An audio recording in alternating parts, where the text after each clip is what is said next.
Modern culture lies to you about productivity. It tells you that being busy is a badge of honor. It tells you that if you're constantly moving, constantly checking, constantly switching from one task to another, you are moving forward. This is a dangerous neurobiological trap. You are not working, you are drowning. Look at your life today. You wake up and instantly flood your brain with information. You arrive at your desk and open 12 different windows. You answer messages while writing reports. You listen to podcasts while you eat. You are constantly engaged. You are exhausted by noon, and yet at the end of the year, when you look back at the grand architecture of your life, you have built absolutely nothing. You have no masterpiece. You only have fatigue. You believe your exhaustion is proof of your hard work. You are entirely wrong. Your exhaustion is proof of your absolute lack of discipline. 2,000 years ago, the Roman Stoics ruled the most powerful empire in human history. They managed high-stakes wars, vast economies, and brutal political landscapes. But they did not do it by running in frantic circles. They weaponized a concept called Otium, strategic, uncompromising, and terrifying stillness. Today, we will destroy the modern illusion of the busy trap. We will explore the clinical neuroscience of executive depletion. We will uncover why your brain is completely fragmented and how you can rebuild it from the ashes. When you understand this Roman protocol, you will stop confusing movement with progress. You will realize that doing nothing is often the most violent, productive action you can take. But before we teach you how to build the fortress of your own mind, I have a strict challenge for you. Subscribe to this channel right now and tell me in the comments below, what is the one chaotic habit that is constantly draining your energy and keeping you distracted from your true work? Make your confession below. It is the first step to reclaiming your attention. I read every single one. Now, let us begin. Chapter 1. The story I'm about to tell you belongs to Julian. Julian was 26 years old, a young Roman man with short, dark, curly hair and a sharp jawline. He was a stonemason's apprentice, possessing immense raw talent and towering ambition. He wanted to become a master.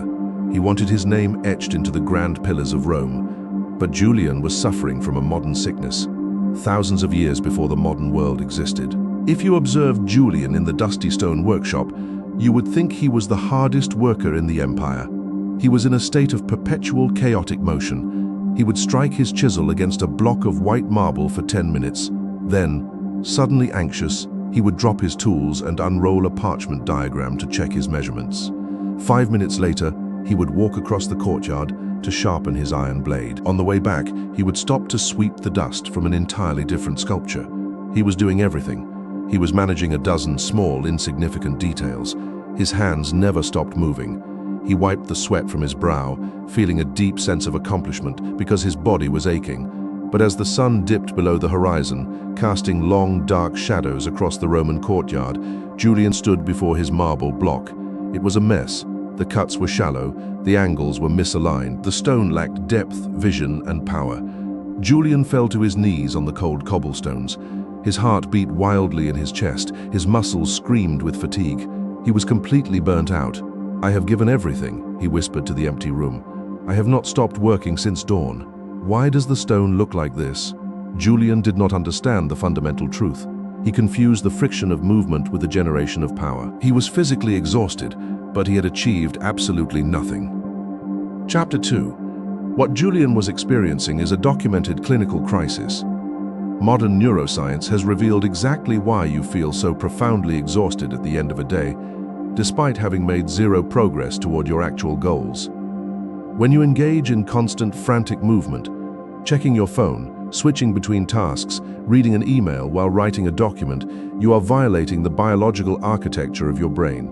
Your prefrontal cortex, the region responsible for deep focus, long-term planning, and high-level execution, requires a massive amount of metabolic energy to function. It is a highly sensitive, easily depleted biological machine. Every single time you shift your attention from your primary work to a secondary distraction, your brain must execute what neuroscientists call a cognitive context switch. This switch is not free.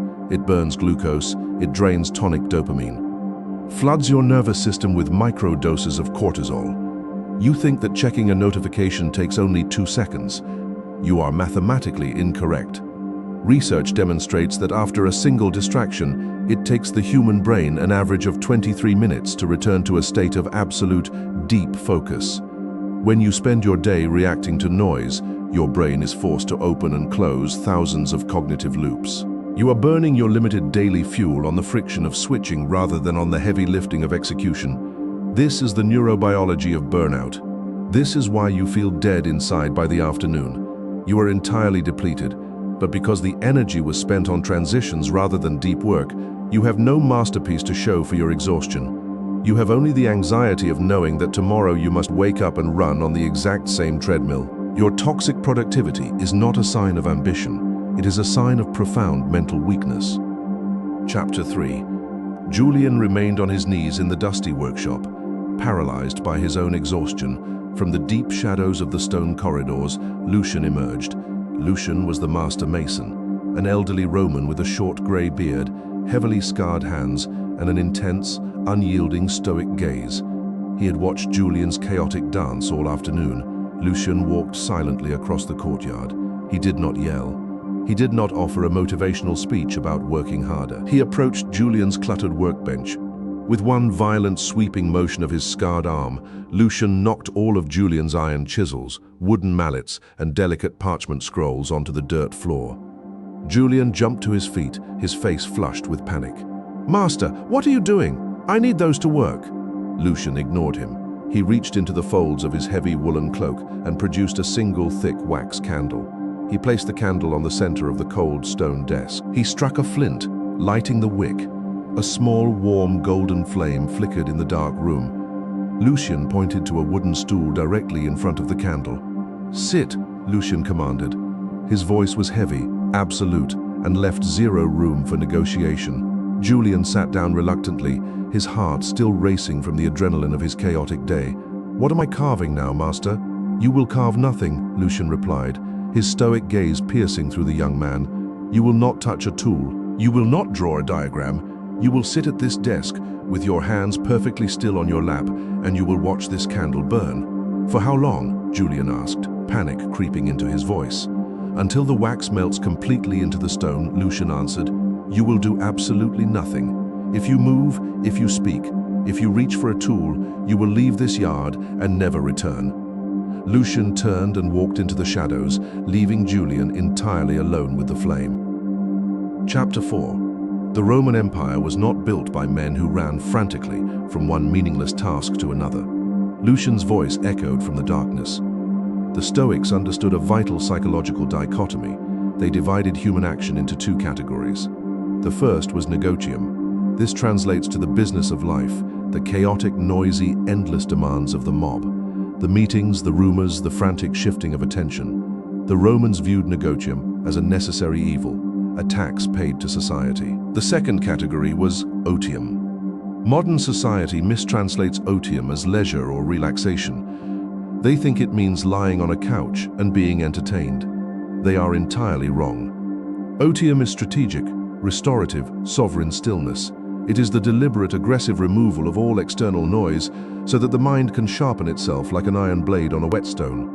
When Marcus Aurelius retreated to his command tent on the freezing frontiers of Germania, he was not resting. He was practicing otium. He was engaging in the brutal, uncomfortable work of sitting alone with his own mind. Stillness is a fortress. When you sit in silence, you force your dopamine baseline to reset. You starve the brain of cheap, rapid-fire stimulation. You force the prefrontal cortex to recover its capacity for deep, unbroken concentration. Most people in the modern world cannot survive 10 minutes of otium. Their brains, addicted to the chaotic dopamine of negotium, go into clinical withdrawal. They experience physical anxiety. Their hands shake. They reach for their screens like addicts begging for a chemical hit. You must realize that your inability to sit still is not a sign of productivity. It is a symptom of neurological enslavement. You must build the fortress. You must endure the silence. Chapter 5. Julian sat before the burning candle. The first 10 minutes were psychological agony.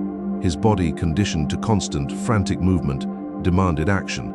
His legs twitched. His hands gripped his own knees so tightly his knuckles turned white.